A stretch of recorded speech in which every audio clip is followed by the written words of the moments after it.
Welcome to our Leadership Pulse presentation. My name is Hannah Zinn, and I am joined by Ella Bates and Jacob McCormick. Today, we will be discussing 3 recent trends in leadership, including changing employee health needs, the importance of trust, and the shift to hybrid and online teamwork, as well as briefly talking about the impact COVID has left on the business leadership world. Jacob is going to kick things off today, talking about the impact of COVID. It's no surprise that over the last 2 years, leadership has had to change and fill roles in new and different ways. The 3 directions that we will be discussing will be the recent shifts in employee health needs and how leaders can better be aware of those needs, the necessity to build trust between leaders and employers, and the recent need to adapt to hybrid and online work settings. The first of these trends will be spoken about by Hannah on health needs. So COVID-19 has amplified the need for leaders to address their employees' mental health concerns.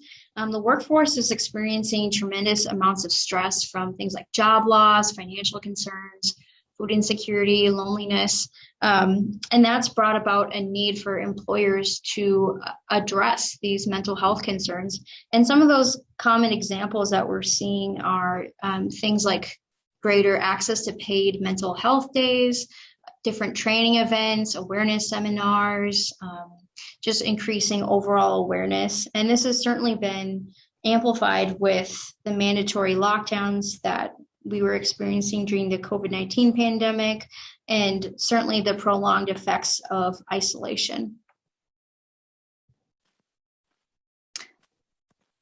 This trend helps leaders become more effective because it increases the need for employers to care more about their employees with that holistic overall experience. And this is shown several ways through mental health days, collective health days, and kind of an interesting thing with this is some corporations, certainly the larger ones, will shut down the company for a day, kind of in solidarity, to give their employees a mental health day and to bring overall awareness. And so that increases overall support for employees and certainly the individual employees who are experiencing those issues. And a recent study done by Gartner found that in late March of 2020, 68% of organizations had introduced at least one new wellness benefit to their aid during the pandemic, and that is pretty substantial when you think about it. And a good example of this actually even prior to the COVID-19 pandemic, just to kind of show that this has been a growing trend for a while now, Deloitte announced their very first chief wellness being officer. Her name was Jen Fisher, and what she actually launched was a mental health at work campaign. And some of the features of that campaign included a mental health first aid training, which helped to equip employees with the necessary resources needed to improve not only their employees' physical health, but also their mental health as well. And so some of the advantages and disadvantages that we're seeing with this new trend, employers are kind of expected to show support for their entire employee life experience, not just their employees' traditional experience. And this kind of what I mentioned earlier was brought about by the increased mental instability from the COVID-19 pandemic. A CDC report from June 2020 showed immense amounts of increased mental health concerns. For example, 31% of respondents reported increased symptoms of anxiety and depression, 13% increased substance abuse, 26% of the respondents reported stress-related symptoms, and 11% even reported suicidal thoughts in the past 30 days. So that certainly shows you the need for greater support in mental health from their employers and the leadership that they show in that area. And it shows that when employers who focus on their employees' entire well-being, including their mental health, see great gains in their employees' productivity and their work and performance, their overall life experience, and just the level of support that employees feel in the workplace.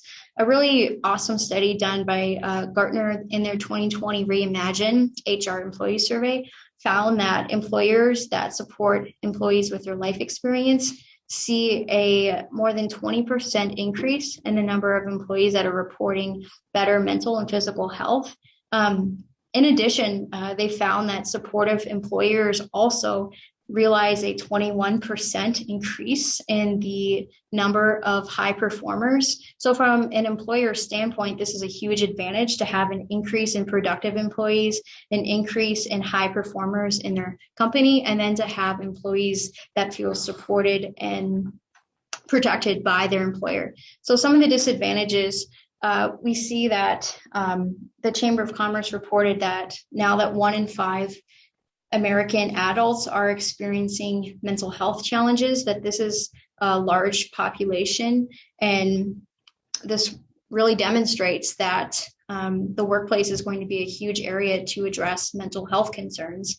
And with the increased mental instability, this just shows that this is going to be a challenge moving forward for leaders. This is going to require a lot of planning. It's going to require a lot of initiative, and certainly a lot of these initiatives will be costly, with hiring trained medical staff, putting in place new programs, increasing new positions such as Jen Fisher's that I mentioned, that with Deloitte starting a whole new program for mental health.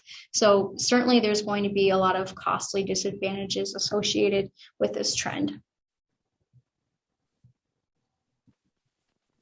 So talking about the biblical principles with this trend, one of the drawbacks on how this trend is not supported by the Bible is that these mental health initiatives don't explicitly have biblical or the gospel as kind of their foundation for these initiatives.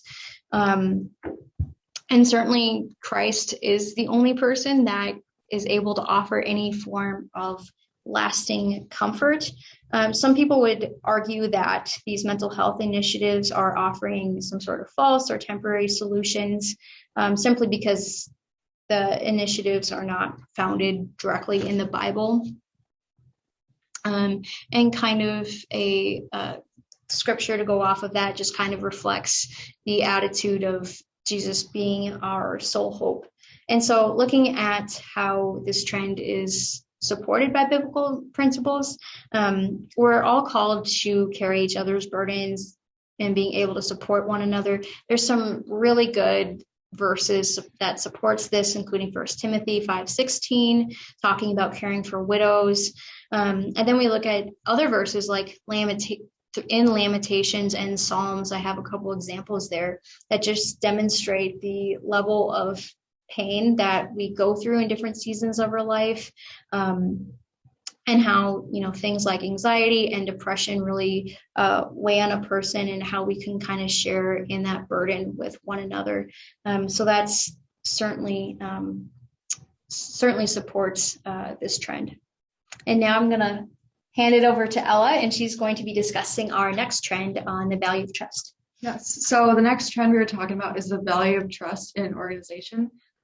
So we see this graph or imagery on the side, and it is basically outlining the 3 pillars of trustworthiness, which is ability, integrity, and benevolence. So we see that there's an importance to having a qualified and very wise leader with the ability to deliver, coach, and be consistent. Then we have a leader who is also humble, open, and honest. So we see that integrity part, and then benevolent, who is kind, brave, and who is really passionate about certain things. So those 3 aspects come together to create what we know is trustworthiness. This trend stems back from the lack of trust that has emerged over the past decade. Inspiring Leaders Now says that there has been a significant erosion in trust in institutions and principles behind them. And why has this happened? With the recent events, employees are looking for the employers to speak out on issues and topics, creating an environment of clear love and support for all employees, specifically for those who are marginalized in everyday life. if an employee feels like their institution does not care about the values they think they should care about, for example, allowing a safe working conditions amid a pandemic, speaking out on the unjust killing of another person of color, supporting and recognizing their LGBTQ plus staff, buying and supporting other companies that are safe for the environment, giving recognition and praise for good work, and supporting women's rights and equal employment. If the employee doesn't feel like their employer cares about these things, they will be less trusting of their company and their actions. But when employers have strong mission statements that convey their values of the company, they're more likely to trust them. For example, Target's mission statement is to help families discover the joy of everyday life. This is a very broad mission statement that covers a lot of different things, and it pretty much encapsulates that they want their employees, their workers, different people in corporate and in standalone stores to feel joy and to feel the benefits of working there. This company mission statement outlines the leader's actions and how they're supposed to approach leading their employees. Trust starts at the mission statement for all companies.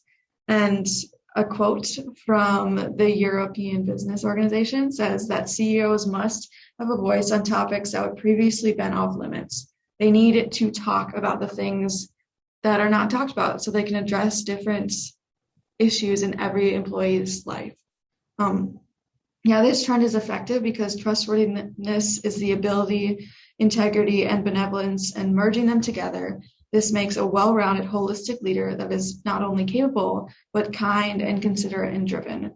A quote by El Minio says, "Trust is the glue that binds the leader and his or her followers together and provides the capacity for organizational and leadership success. When people are trusted and trust where they are at, they're able to make good decisions and able to thrive in their position.